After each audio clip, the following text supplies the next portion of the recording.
Chegou ao seu remate o sexto congreso do Partido Comunista de Cuba, un cónclave que concitou un grande interese internacional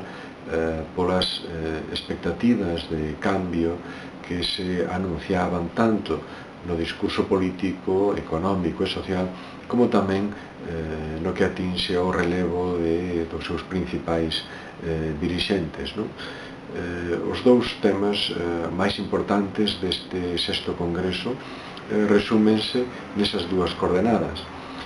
No eido económico aprobáronse uns novos liñamentos da política económica e social que apuntan á emerxencia dun novo vocabulario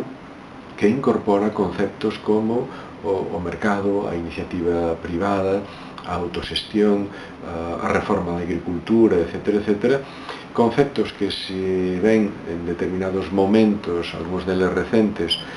estaban incorporados ao discurso oficial, ofrecen nesta perspectiva un calado e unha envergadura moito maior. En certa medida, todos estes conceptos, todas estas ideas, inspíranse nos procesos de transición vividos por algunhas economías asiáticas como a chinesa ou a vietnamita que apuntan á conformación dunha economía mixta con un importante papel da planificación, pero tamén coa apertura a cada vez maiores signos de consideración do mercado. Evidentemente, estes novos liñamentos van a ter importantes consecuencias sociais, tanto no ámbito do emprego como tamén no que se refire ao acceso a determinados servizos básicos, configurando unha nova realidade sustancialmente diferente àquela que estamos acostumados a observar cando nos referimos á Revolución Cubana, que presentou os avances sociais como un dos símbolos, como unha das súas características máis sobresaíntes no entorno, no contexto americano. O segundo aspecto importante a ter en conta é o que se refire aos cambios na dirixencia. Fidel Castro deixou o seu cargo como primeiro secretario, sustituído polo seu irmán Raúl, e o buró político reduciu o seu número de membros e únicamente se produciron 3 incorporacións. O secretariado mantense totalmente invariable, non? Quero isto decir que contrasta, evidentemente, o cambio profundo que parece aventurarse na orde económica para garantir unha eficiencia do sistema moito maior, con ese conservadurismo no eido político e fundamentalmente no que se refire aos corpos dirixentes do Partido Comunista de Cuba. Probablemente esta permanencia tan abrumadora dos veteranos nos postos clave da dirixencia do Partido Comunista teña que ver coa necesidade, co interese de transmitir certa idea de consenso, de non ruptura entre os vellos e os novos cadros do Partido Comunista de Cuba nun momento en que parece que efectivamente o discurso político toma un rumbo sustancialmente diferente ao aplicado nas últimas décadas e prácticamente dende o inicio da Revolución en 1959. Probablemente tamén asistamos a un segundo tempo deste congreso dentro dun ano, nesa conferencia nacional que se anuncia, e é probablemente aí donde se produzan os maiores cambios, as maiores incorporacións para garantir que ese cambio na política económica e social vésase de alguma maneira correspondida por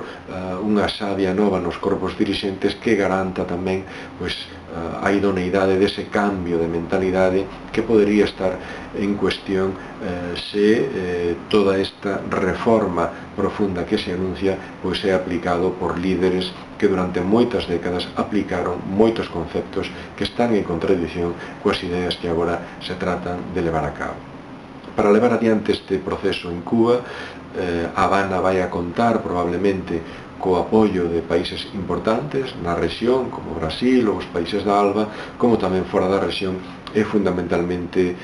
China, non? Pero evidentemente estos apoios non serán gratuitos, senón que tamén estarán condicionados á capacidade que a Habana poida manifestar para vencer o escepticismo que aínda suscita a nova política, as novas orientacións que foron aprobadas neste Congreso.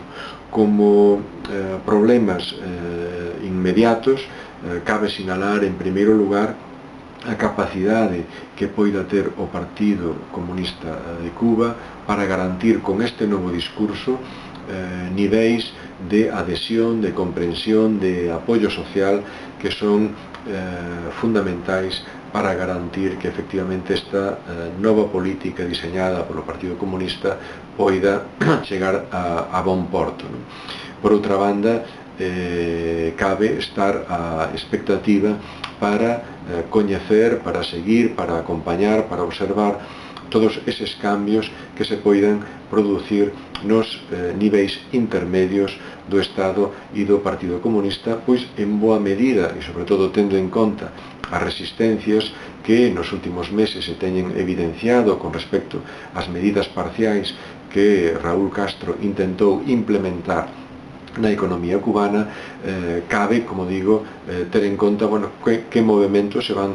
producindo eses niveis intermedios para garantir que efectivamente esta nova política non se quede no plano do discurso, sino que efectivamente poida implementarse de forma activa a través de